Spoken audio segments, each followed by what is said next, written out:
Hello friends, welcome to Fathim diaries. ഇന്ന് ഓഫീസിലെ കുറച്ച് വിശേഷങ്ങളാണ്. രാവിലെ തന്നെ എല്ലാവരും വർക്കിൻ്റെ നല്ല തിരക്കിലാണ്. നേരെ വെച്ച് പിടിച്ചു പാൻട്രിയിലേക്ക്. പാൻട്രിയിൽ ഇതേ ചേച്ചി ഉണ്ടായിരുന്നു. ഇതാണ് നമ്മുടെ മിനി ചേച്ചി. ചേച്ചിയാണ് ബ്രാഞ്ചിലെ ഓൾ ഇൻ ഓൾ. ചേച്ചി നല്ല തിരക്കിലായതുകൊണ്ട് ചേച്ചീനെ ശല്യം ചെയ്യാതെ കുറച്ച് വർക്കൊക്കെ കഴിഞ്ഞ ശേഷം നമ്മളൊന്ന് പുറത്തേക്ക് പോയിരുന്നു.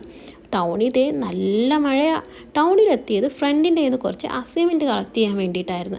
ആ അസൈൻമെൻറ്റും കളക്ട് ചെയ്ത് പിന്നീട് നേരെ വെച്ച് പിടിച്ചത് വീണ്ടും ബ്രാഞ്ചിലെത്തിയ നമ്മൾ ഉച്ചയായപ്പോഴത്തേക്ക് ഫുഡൊക്കെ കഴിച്ചു ഒന്നും കൂടി ഒന്ന് പുറത്തേക്ക് വന്നു. വാങ്ങിച്ച അസൈൻമെൻറ്റെല്ലാം ഇഗ്നോയിൽ കൊണ്ടുവന്ന് സബ്മിറ്റ് ചെയ്യേണ്ട ആവശ്യമുണ്ടായിരുന്നു.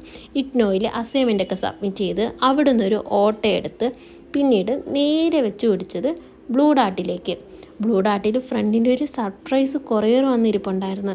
ബ്ലൂ ഡാർട്ടിൽ എത്തി ഇതേ കളക്ട് ചെയ്ത് സന്തോഷം കണ്ടോ. അവിടുന്ന് നേരെ വെച്ച് പിടിച്ചത് ബി നിലവറയിലേക്ക്. ആശ്രമ മൈതാനത്തോടെ നടന്നെത്തി സ്നാക്സ് വാങ്ങിച്ചു, മസാല ദോശ കഴിച്ചു, സന്തോഷത്തോടെ പിരിഞ്ഞു.